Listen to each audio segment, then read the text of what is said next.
అనంత కరుణామయుడు అపార కృపాశీలుడు అయిన అల్లాహ్ పేరుతో ప్రారంభిస్తున్నాను. ప్రేక్షక మహాశయులారా, సత్యదర్శనం అన్న ఈ కార్యక్రమంలోకి మీ అందరినీ ఇస్లామీయ పద్ధతిలో ఆహ్వానిస్తున్నాను. అస్సలాము అలైకుం వరహ్మతుల్లాహి వబరకాతు. దీనర్థం మీపై శాంతి కురియుగాక, దేవుని కృపానుగ్రహాలతోటి మీరు సదా వర్ధిల్లుగాక. ప్రేక్షక మహాశివులారా, నా పేరు సయ్యద్ అబ్దుస్సలాం. నేను ప్రసంగించబోయే అంశం విశ్వజనీన ధర్మం ఇస్లాం.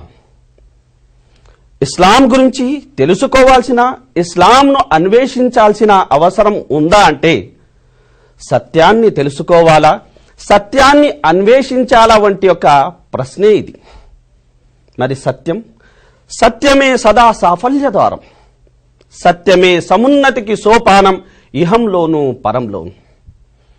సత్యం లేని జీవితం నిర్జీవం, నిర్వీర్యం, నిస్తేజం. సత్యదేవుడైన అల్లాహ్ విశ్వజనులందరి కోసం సమ్మతించి ఆమోదించిన సత్యధర్మమే ఇస్లాం. ఆయన ఇలా సెలవిస్తున్నాడు, అల్ యౌమ అక్మల్తు లకుం దీనకుం వ అత్మమ్తు అలైకుం నిఅమతి వ రదీతు లకుముల్ ఇస్లామ దీనా.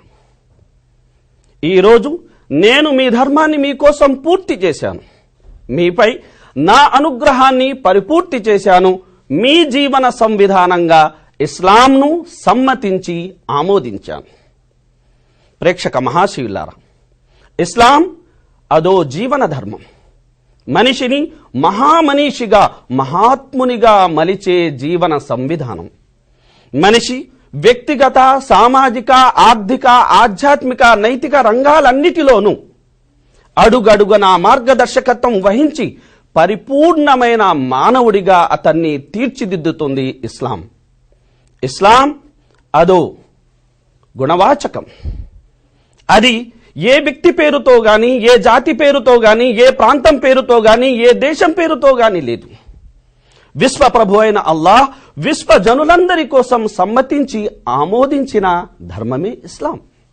ఇస్లాం సిల్మ్ అన్న మూలధాతువు నుంచి వచ్చిన పదం. దీని అర్థం శాంతి. ఇస్లాం పేరులో శాంతి, ఇస్లాం మనిషికి ప్రసాదించే జీవన విధానంలో శాంతి, ఇస్లాం మనిషికి నేర్పే అభివాద విధానంలో శాంతి, ఇస్లాం సమస్త మానవాళిని ఆహ్వానించే స్వర్గ సీమ పేరులో శాంతి, ఇస్లాం వంటి శాంతి ధర్మాన్ని విశ్వ మానవాళికి అనుగ్రహించిన వరప్రదాతైన అల్లాహ్ నామంలో శాంతి, ఇస్లాం ధర్మాన్ని తన జీవన సంవిధానంగా చేసుకుని జీవించే వ్యక్తి పేరులో శాంతి. ముస్లిం అంటే శాంతి కాముకుడు. ప్రేక్షక మహాశయులారా, ఇస్లాం ధర్మం అదో గుణవాచకం. ఇస్లాం ధర్మం అదో గుణవాచకం.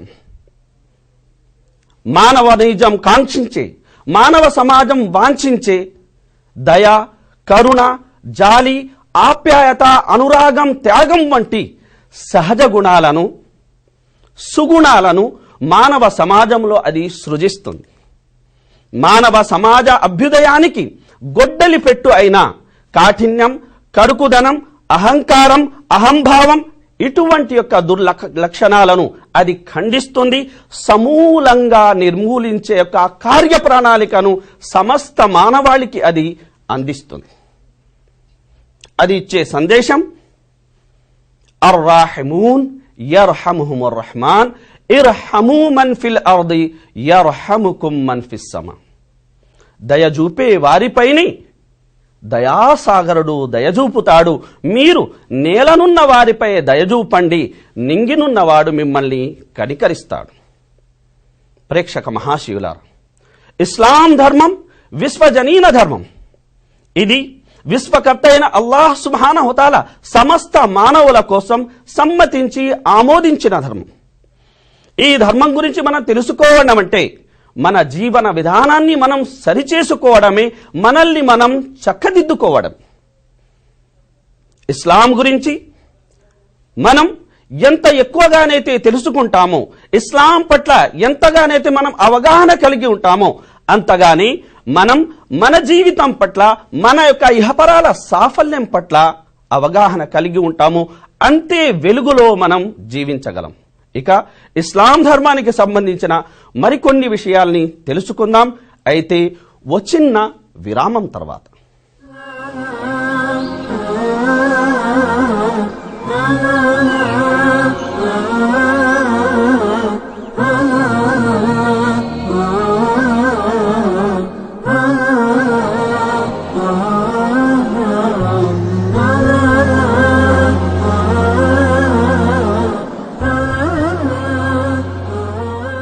ప్రేక్షక మహాశయులారా, సత్యదర్శనం అన్న ఈ కార్యక్రమంలోకి మరొక్క మారి మిమ్మల్ని సాదరంగా ఆహ్వానిస్తున్నాం. ఇస్లాం ధర్మం ప్రకృతి ధర్మం. యా అయ్యుహన్నాస్ ఇన్నా ఖలక్నాకుం మిన్ దకరిన్ వ ఉన్సా వజఅల్నాకుం షుఊబన్ వ కబాయిల లితఆరఫు ఇన్న అక్రమకుం ఇందల్లాహి అత్కాకుం. ఓ ప్రజలారా, మేము మిమ్మల్ని ఒక పురుషుడు ఒక స్త్రీ నుండి పుట్టించాం. ఆ తర్వాత మిమ్మల్ని తెగలుగా వర్గాలుగా చేశాం. తద్వారా మీరు పరస్పరం అవగాహన చేసుకుంటారని, అర్థం చేసుకుంటారని ఆశించబడుతుంది. అయితే మీలో అల్లాహ్ దృష్టిలో అత్యంత ప్రీతి పాత్రులైన వారు అల్లాహ్ పట్ల భయం భీతి కలిగిన వారే. ప్రేక్షక మహాశయులారా, ఇస్లాం ధర్మం సార్వజనీన ధర్మం. అది మనిషి ఇహపర సాఫల్యానికి, ముక్తికి, మోక్షానికి పూబాట వేస్తుంది. ఇస్లాం ధర్మంలో అంటరానితనానికి, అస్పృశ్యతకు, వర్గ విభేదానికి, వర్ణ వివక్షకు, ప్రాంతీయ దురభిమానానికి, జాతీయ అహంకారానికి తావులేదు.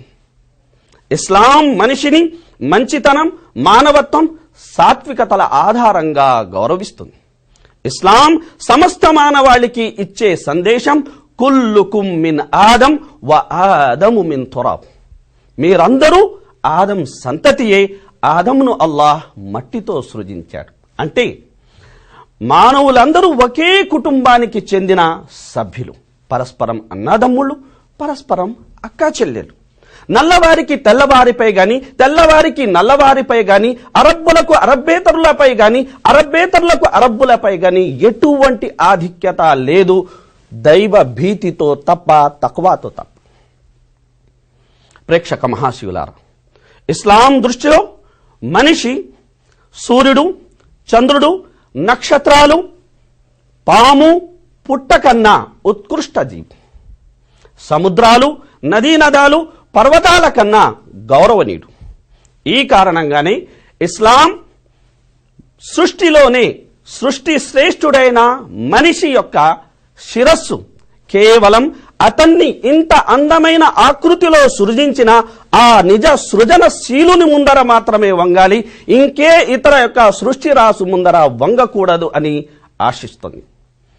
ప్రేక్షక మహాశివులారా, ఇస్లాం గురించి మనం తెలుసుకోవడం అంటే మన జన్మ హక్కుని మనం పొందడం. ప్రతి శిశువు జన్మతః పొందే హక్కు ఇస్లాం. ఇస్లాం గురించి మనం అవగాహన కలిగి ఉండడం అంటే పరిసరాల ప్రభావం వల్లనో, పరివార ప్రభావం వల్లనో, పరిస్థితుల యొక్క ప్రభావం వల్లనో ఏ జన్మ హక్కునైతే మనం కోల్పోయామో ఆ జన్మ హక్కుని మనం తిరిగి పొందడం. మరి ఇస్లాం పట్ల అపోహకు, అపార్థానికి గురవ్వడం అంటే మన హక్కు పట్ల మనం అలక్ష్యానికి, అశ్రద్ధకి గురవ్వడం. ఇక్కడ మహనీయ ముహమ్మద్ సల్లల్లాహు అలైహి వసల్లం వారు చెప్పిన మాట గమనార్హం. ఆయన అన్నారు, కుల్లు మౌలూదిన్ యూలదు అలల్ ఫిత్ర. పుట్టే ప్రతి శిశువు ప్రకృతి ధర్మం మీదే పుడుతుంది. ఇస్లాం ప్రకృతి ధర్మం. ఇస్లాం ప్రతి మనిషి ధర్మం. ఇస్లాం మనందరి ధర్మం. ఇస్లాం యొక్క దృక్పథాన్ని మనం గమనించినట్లయితే అది అంతర్జాతీయమైనది. నేడు మానవాళి ఎదుర్కొంటున్న అనేక యొక్క సమస్యలకు పరిష్కారం ఇస్లాం. ఇస్లాం ధర్మం మనిషిని ఇహపరంగా పురస్కృతుణ్ణి చేయడమే కాకుండా పరలోక పరంగా కూడా అతన్ని ముక్తి బాటన మోక్ష బాటన పయనింపజేసి అనేక యొక్క అనుగ్రహాలకు ఆలయమైన స్వర్గానికి అతన్ని అర్హుణ్ణి చేస్తుంది. కాబట్టి ఇస్లాం ధర్మం ఏదో ఒక ప్రాంతానికి చెందినదో, ఒక మతానికి చెందినదో, ఒక జాతికి చెందినదో, ఒక భాషకి చెందినదో కాదు. ఇది సమస్త మానవాళికి సంబంధించిన ఒక ధర్మం. ఈ ధర్మం గురించే సర్వలోక ప్రభు అయిన అల్లాహ్ ఖురాన్లో ఈ విధంగా సెలవిస్తున్నాడు, ఇన్న దీన ఇందల్లాహిల్ ఇస్లాం. అల్లాహ్ వద్ద ధర్మం అనేది కేవలం ఇస్లాం మాత్రమే.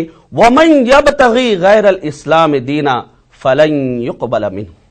మరి ఎవరైతే ఈ సత్యం తెలిసిన తర్వాత కూడా ఈ శాంతి బాటను వదిలేసి, ఈ శాంతి మార్గాన్ని వదిలేసి అన్య బాటలను అన్య మార్గాలను అవలంబిస్తాడో అతని నుండి అతని కర్మలు స్వీకరించబడవు. కనుక నేడు మనం ఎదుర్కొంటున్న అనేక సమస్యలుగాను పరిష్కారంగా ఇస్లాం ఉంది.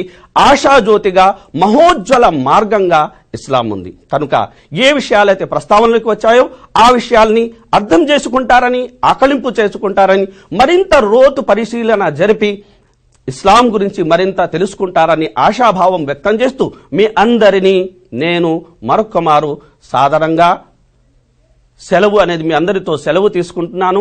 వస్సలాము అలైకుం వరహ్మతుల్లాహి వబరకాతుహు.